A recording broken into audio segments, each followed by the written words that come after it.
Hi everyone, in this presentation I'll be talking about our paper entitled Broadening Exposure to Socio-Political Opinions via a Pushy Smart Home Device. Now this is our virtual CHI 2020 Hawaii presentation, and my name is Tom Feltwell. I'm from Open Lab at Newcastle University, where I've recently moved, but this work was done at Northumbria University, also in Newcastle upon Tyne. And it was done with collaborators at Lehigh University, University of Bath, University of Liverpool and Howest University. Now, in this work we wanted to explore how to broaden exposure to socio-political opinions online, and we wanted to do this through a digital prototype.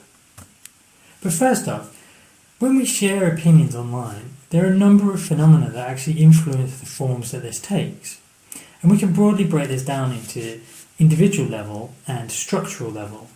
Now at the individual level, things that we do things like selective exposure, which is where we actively reduce the diversity of the viewpoints that we're seeking. A great example of this is that we go to the same kind of news outlets because we like their reporting and we reject others. Now you might think it's sensible to try to present the opposite viewpoints to people, but there is work that suggests that in showing people oppositional views, what can sometimes happen is the backfire effect, where they actually just entrench their views. It's important to say that this is slightly debated, and we've referenced the literature in the paper, so please do check this out. And we also do things like social homophily, which is something that we enact ourselves, online and offline.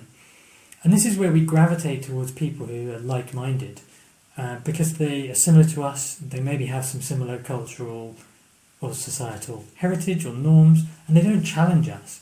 So inherently it makes our experience nicer with them. So these are the things that we do ourselves, and there are others that we talk about in the paper. But at the structural level, so the actual structures of online publics, there are terms such as the filter bubble and the echo chamber, which many of you will be familiar with from, for example, the Brexit referendum or the election of Donald Trump. And the filter bubble really is a negative effect of personalization algorithms. And this is where algorithms filter what we're seeing, and they reduce the serendipity and the diversity of the information we engage with. And as Eli Pariser, who coined the term filter bubble, describes it, they stop us coming into contact with mind-blowing, preconception-shattering experiences and ideas. There's also the echo chamber, which is an online space where a small number of opinions are reinforced heavily, and they also tend to exclude the views of others. So they become this little bubble of heavily enforced opinions. So broadly, what we see is that people are selecting for similar viewpoints, and they tend to cluster together online, and they're resistant to opposing information. The online infrastructures then filter their content to be more similar, and they also create spaces where it's easier to share the same view without being challenged. Now, it's not just us that can see the effect and that this is a problem. There is a lot of work going on in this area. But one opportunity we've noticed is that much existing work uses a one-dimensional spectrum for political alignment. Now you can see on the left, this is the common spectrum that most of us understand, which is the left-right-centre spectrum. And the problem with that is it doesn't capture the diversity of political viewpoints. For example, libertarians and authoritarians are very different, but on the left-right one-dimensional scale, they tend to end up sitting around the same spot. Now you might be asking right now, why do we need to be interested in political alignment if we're just talking about sharing of opinions? Well, opinions, particularly socio-political opinions, as in anything that concerns social and political issues, and that can be government policy, that can be an election, that can be building a new airport. All of these things invoke subjective opinions that are rooted in social norms and political norms. So we need to actually understand, if we're talking about opinions, where those opinions come from and are situated, and particularly if we're interested in that diversity. So with that in mind, a two-dimensional political alignment allows us to get much more nuanced and fine-grained. So what we have on the right here is the Nolan chart, which uses two axes or dimensions, personal and economic liberty, and we can situate with much more granularity different viewpoints. So, in wanting to present these diverse opinions to users in a meaningful way, we wanted to do that through a smart home device. Now, smart home devices tend to speak only when spoken to. So many of us will be familiar with things such as the Amazon Echo, where we can say, Alexa, Google this for me. But what we find is that it's very rare for devices like this to have any of their own agency to take action on their own. But looking at the literature in HCI, we can see that there are examples of smart home devices that exhibit what we call pushy characteristics. So I've got 3 quick examples here.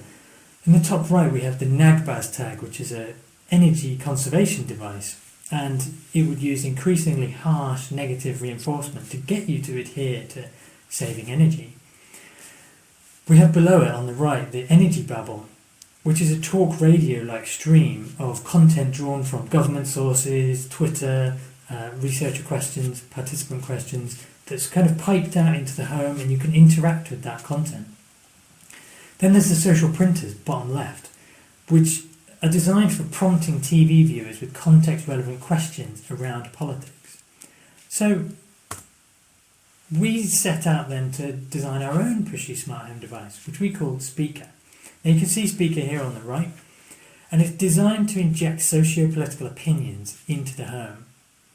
Now it does this each day by reading out a set of opinions about a contentious topic that's currently being debated online. Now what it will do is it'll actually speak out at random intervals throughout the day, reading these opinions, and using the smart home device, if they want to, a user can respond and say, oh hey, I like this, or I don't like this, or give their opinion. Now it doesn't just talk randomly, we're very aware of the household rhythm when people are in or out. So for example, between 8 and 10 PM in somebody's house, it would speak at random times within that time slot. And when it speaks its opinion, there's some scarcity. It will only say it once, and there's no repeat function, so people need to pay attention if they're interested in listening to the debate. Much like on TV debates of times gone by where you couldn't rewind. So we wanted to deploy Speaker in situ with real people using real life topics and opinions in a kind of very live study. So we recruited 10 diverse participants from the Newcastle upon Tyne area, and we persuaded them to have a speaker installed in their house for 28 days. Now, Speaker read out 10 opinions each day on the same topic. And what we did at the beginning of the study, we interviewed them to understand their existing news consumption practices and how they talked about politics and if they talked about politics in the home. And when we came back at the end to collect Speaker, we interviewed them about how they got on using it and fitting it into their news consumption practice and their household rhythm and traditions. So in order to actually operationalise Speaker, we needed to align where participants were politically, and then once we did that, we can then understand contentious topics online and we can classify the opinions within there. So how did we actually do that? So we used a UK-centric version of the Nolan chart, which you can see here on the right. And the UK-centric version has a questionnaire which we could give to participants so that we could figure out where they sit on the political alignment chart. The reason we did that is, as noted earlier, we were very aware that if we gave participants a device that all it did was challenge them, it would potentially invoke the backfire effect and mean that it just entrenched their views. So we wanted to give them at least some views that aligned to their own. So anyone who's looked at Twitter recently will understand that Twitter is a great source for contentious, opinion-filled debate around hot topics. So what we did is we used it as a source and we looked at tweets within kind of trending topics or popular contentious topics, and we used our UK-centric Nolan chart as well as the questionnaire to align and classify all the different tweets we were seeing to the different viewpoints. So with that corpus in hand, what we could then do is each day we could send to participants a different mixture of content. So this was always 20% neutral content. So this is what we described as stuff that doesn't have an overt political point. And really, through experimental testing, we included that because it's important for people to understand the context of what these opinions are about. So it kind of sets the scene. Then the other 40% of content they would receive would be aligned to their own viewpoint. So for example, if I was a liberal, 40% of my stuff would be liberal. And then the remaining 40% of the other viewpoints are drawn from the rest of the Nolan chart. So predominantly the opposite. So if I was liberal, it'd be predominantly conservative, but also drawn from liberal and libertarian, and authoritarian. And this really mix. We used this same ratio throughout, but particularly with the other viewpoints, it fluctuated based on the reality of what was actually being discussed online, because some viewpoints were more or less prominent in different topics. So, after 28 days in situ then, we saw that all participants engaged with Speaker. But we saw different ways of engaging with it and different practices developing around it. Now we saw particularly that many of the participants decided that they would like to respond with their own thoughts to the device, but there were also some who decided not to respond at all and merely listen and take on the content. Now we saw that participants adapted their news consumption process to include Speaker. Some relied on it as like a regular source of news, as P2 says. I might have even checked the news less, to be honest, knowing that at 8 o'clock I was going to get filled in with the top stories of the day. Now, they're using the regularity aspect of Speaker and, as I said earlier, the kind of household rhythm. But we also saw that it created kind of an uptick in interest in news for some people, because some said they were wading into conversations at work when they wouldn't normally, or they were listening to the radio in the car, or just being engaged with their family more about politics. Now we saw that because there's this great diversity of topics being given to participants over the 28 days, that it really created this kind of further research process for a lot of them, because some of them said that they didn't actually know about some of the topics that were being debated, for example, American history and American politics. So it created this process where they went off and maybe talked to a family member or did some Googling to see what the topic was.